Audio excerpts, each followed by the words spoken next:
Okay, today I'm going to be hardwiring a Ford Maverick for a dash cam. You can see I got a couple of glow rods already stuck in. I got a couple panels pulled off, so for this one, it is one of those panels over there. You literally just grab it and pull it up. Over here, you pull it off, and then you pop this one back. And then with this one, the top is going to be over here, so you just pull that back, and then you can pull the bottom out. That is going to be sticking right inside of there. So you can see I got that glow rod there. So that is just jammed inside of it's kind of a fairly large cavity, actually. And there's not really anything, like I couldn't see what I was doing. You're not going to be able to see it either.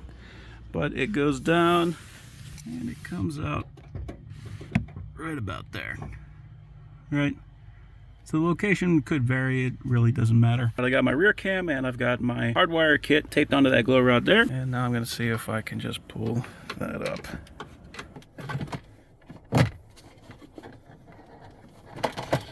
Okay. You can see I still got this piece of trim on here, and that is because of that bungee cord. So that is not a wire. You don't have to worry about it. You do have to worry about that airbag. So I'll be doing too much to that thing, but it is not something you have to worry about. If you wanted to remove it, there is a clip in there, so you could squeeze that down and pop it off. I'm not really that invested in it. Or you could unbolt that bolt and pull it off too. So now what we do have to worry about when we're putting this in is we want to make sure that the wires are basically following where these wires are going. We don't want them to be in front of the airbag, which is where most people end up putting them. The airbag has to be able to deploy right, so we're going to follow those wires up to the top panel here, and then we can just run the wire across there.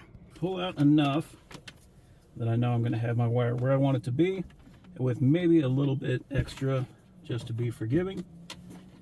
Pop it around the corner, and then I'm just going to pop the liner back and push the wire into that liner.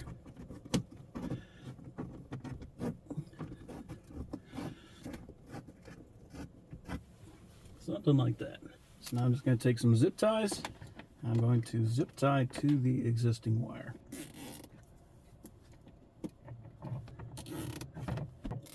You want to give yourself a little room right here, just because if they ever have to unplug this plug, they need to be able to do that.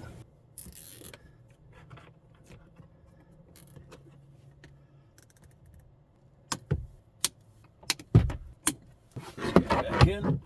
There's two tabs right here. There's two slots in the bottom, so we're just going to line those up.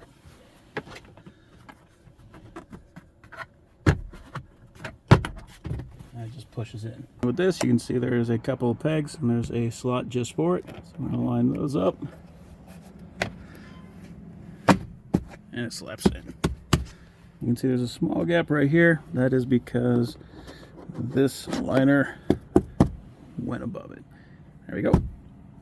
Like factory. So now we are up to the dash cam. I want to run the rear camera down instead of up, just because I want to avoid those airbags as much as possible.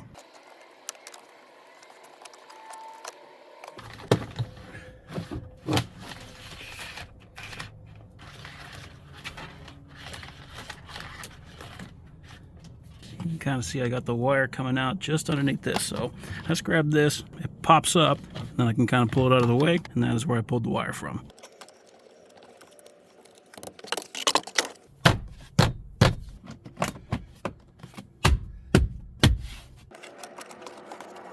And it looks like I didn't actually have to remove this one. Maybe to pull, because there's a spot right here where this has to stick.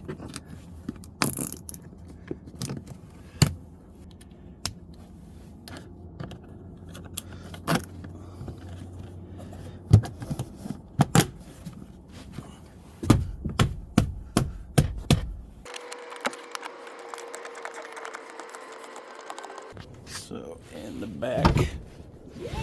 So this part took a little fiddling, but I got it in, so you can see I got it. I actually started it right here and pushed toward that corner, and it ended up coming out right there. It seems like this panel should be able to pop off, but I wasn't able to force it. I'm just going to bypass that one for now. That's kind of hard to see, so for that I apologize, but the idea is we got the wire coming up. I just want to put it behind the panel. All right, and then this panel, you can pull that one back. So I can string the wire over that and clip it back in. And at that point, you can do whatever you want to with this. You can stuff it down there. tie it off, whatever you want to do. The cable, you just want to kind of get it behind the carpet as much as you want. If you wanted to, you could pop this thing up and run it in through this track too. It's probably the better way to do it, but I've snapped enough of those clips so I just don't touch it anymore. So this just smacks in, and then this pops in like that. So just want to make sure we're not going to be pinching the cord with any of these clips.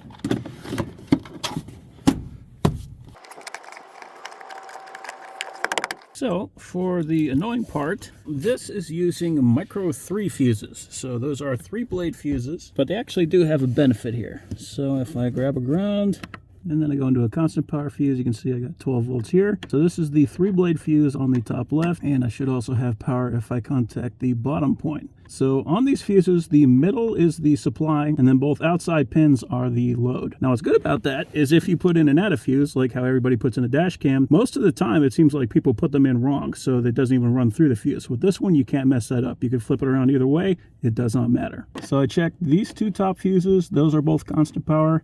There's also one more on the bottom right, and then this one over here on the bottom left, this is an accessory, and this is also unused. So this one, you can pull that out and you can put one in there. The problem is there are no hardwired dash cam kits that actually have that type of fuse, so we're gonna have to modify this one. Which isn't really a big deal, we just have to get a Micro3 Add A Fuse. So I got two Add A Fuses here, and so what you would do normally is you would connect one to the yellow and then one to the red. And if you want to have the parking monitor, that is the way that you would have to do it, and you would have to add both of these. Now for me personally, I'm a bit OCD about this kind of thing, so I want to make sure that there's absolutely no potential for this system to drain the battery. So for example, if there was a short in this box, theoretically it could draw power from the yellow wire if it is always on. So what I'm going to do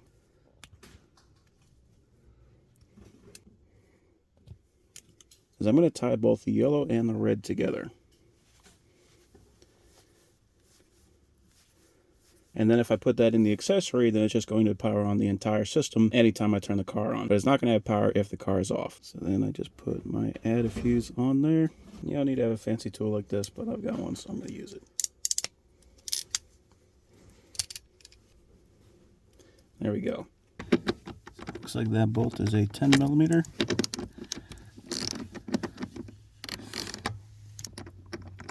I want to push the ground underneath the washer if I can, and then tighten that down. And that doesn't need to be super tight, just tight enough to where it's not going to be coming off. So now I'm just going to remove that bottom left fuse and install that in the Add A Fuse. And these are usually pretty tight. Now, if I have that oriented to the right, it's going to be covering up the other fuses, but if I put it the other way, I don't think I have enough room to clear this, so I'm just going to put it into the right. There we go. And that is a good fit. And we have got power. And more importantly, when I turn the car off, the camera also goes off. So that is just a matter of zip tying all these wires so that they do not interfere with anything. So the cover needs to clip in here and there and over here. So we need to make sure that we're not going to be interfering with that. And if it's at all possible to support these wires, then that's usually a good idea too. Generally, wherever there's a wire is usually a safe place.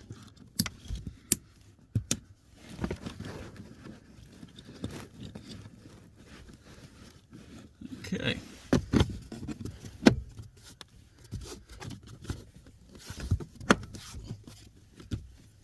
Cool.